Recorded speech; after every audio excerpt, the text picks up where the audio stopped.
Alexander and Janey Shepherd with sons Nick and Hamish and dogs Tibo and Percy. Outside Hedsor House, critic John Lawrence. A winding gravel driveway lined with red and pink rhododendron bushes leads to Hedsor House, an impressive pile set in 100 acres of gardens and woodland in Buckinghamshire. The place is a hive of activity as a small army of builders repairs the tennis courts, fits new carpets and inspects the stonework.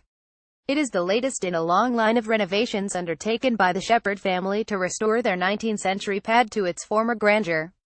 It's had several identities over the years, from family home to convent school, American Army spy base and corporate headquarters. Its latest incarnation is an elegant events and weddings venue and film location. Hedsor is where music producer Mark Ronson threw his 33rd birthday party. Brad Pitt, George Clooney, Nicole Kidman and Tom Hardy have all filmed here, as has Dustin Hoffman, who hired the house for 6 months to make his directorial debut, Quartet. Its stars signed the visitors' book when they left. Billy Connolly said, "Thank you for letting us use your home. You've made us all feel homeless," says Alexander Shepherd, 79, who owns the property along with his 3 sons, Nick, 36, Mark, 34 and Hamish, 32. Pauline Collins wrote, "If I ever get married, this is where it will happen," and Maj Smith said, "How could you do this to your home, turn it into a commercial venture?" He laughs. "So we were scolded by her." The pale blue drawing room has been used in several films as the cabinet office. Critic John Lawrence. He is sitting in the pale blue drawing room that has been used in many films as the cabinet office for its resemblance to Downing Street. The fake marble mantelpiece was left by one crew. It is one of 52 rooms that include 11 bedrooms, a 3,000 square feet bridal suite, a ballroom, dining room, library, billiard room and central hall with a gallery and domed glass ceiling. "I was born here, so I feel great affection and responsibility for the house, and I'm thrilled that my sons have now taken such a keen interest in looking after it," says Alexander, who lives with his wife Janey in Gully Farm on the estate grounds.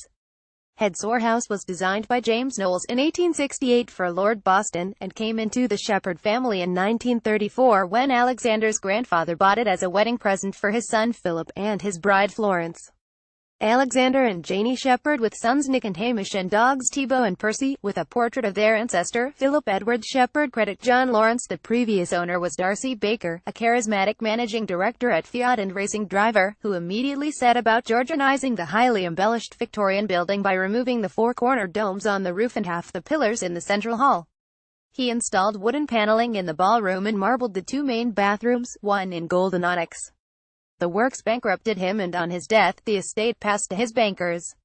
Maggie Smith said, "How could you do this to your home, turn it into a commercial venture?" "So we were scolded by her." The extended Shepherd family, grandparents, uncles, aunts and 100 staff, moved in and lived there until 1939, when it was requisitioned by the British government to be used as a temporary girls' school during the Second World War.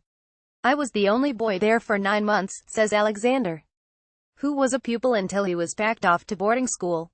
"When I went to the loo, I remember the nuns made a point of telling me to lock the door just in case the girls got any shocks." The family moved back in again briefly after the war ended until 1952, when, upon discovering that it had started to get very costly to run, they leased it to the American Air Force, as a spy base for intelligence gathering. "There was 10 fencing, tripwires in the woods and guards," recalls Alexander. "They were very friendly with us. My mother used 2 or 3 rooms for storage and would be escorted by a chap with a gun to go through her suitcases." The central hall has a £50,000 bespoke carpet left behind after the filming of The Golden Compass, starring Nicole Kidman. Critic John Lawrence. By the time the Americans moved out in 1965, reality had dawned that running and heating a place like Hedsor was a huge upkeep operation, says Alexander.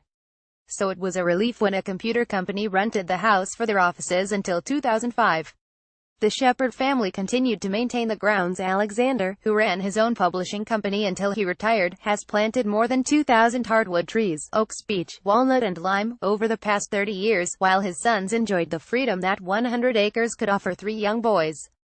"I had great expectations of asking Nicole Kidman to join me for a gin and tonic after work, but I couldn't get near her. Mum would drop us off and we'd spend hours there," says Mark, who runs his own company.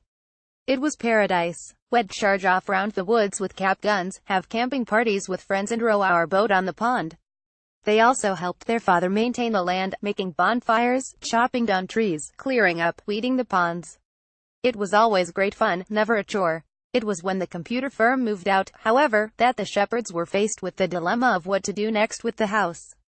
It had been kept in good repair, but bedrooms had been turned into offices and there were corporate carpets and cables everywhere, says Mark. It wasn't beautiful. They had offers from buyers, including one of the dragons from the BBC show Dragon's Den, but I was too attached, says Alexander. Hedsor holds 100 weddings a year and its bridal suite is 3,000 square feet. Credit John Lawrence. His eldest son, Nick, a partner in a private equity company, came up with the idea of approaching film location managers, and soon it was chosen by the makers of The Golden Compass as the London home of Nicole Kidman's character. They hired it for 4 months but filmed for just 2 days, and in that time sanded and re-waxed the floorboards, laid a mosaic floor which they later removed, and had a £50,000 bespoke carpet made for the central hall which they left. I had great expectations of asking Nicole to join me for a gin and tonic after work, but I couldn't get near her, says Alexander. At the same time, a friend of the family asked to rent the house for their daughter's wedding, which led to further wedding requests. The idea of selling it felt like such a horrific, emotional wrench, says Mark. We also thought, what are we going to do with the money? We were 23, 21 and 19 at the time, and thought the much more exciting challenge would be to back ourselves and go for it. The previous owner, Darcy Baker, marbled the 2 main bathrooms, one in gold and onyx. The works bankrupted him. Credit John Lawrence doing their sums on the back of a fag packet. They hired an events consultant. They now have 14 full-time staff and plowed every penny back into the property, starting from the ground floor and working up. They've spent more than £2 million so far, more than £1 million on the bedrooms upstairs alone, where a bridal party can stay overnight.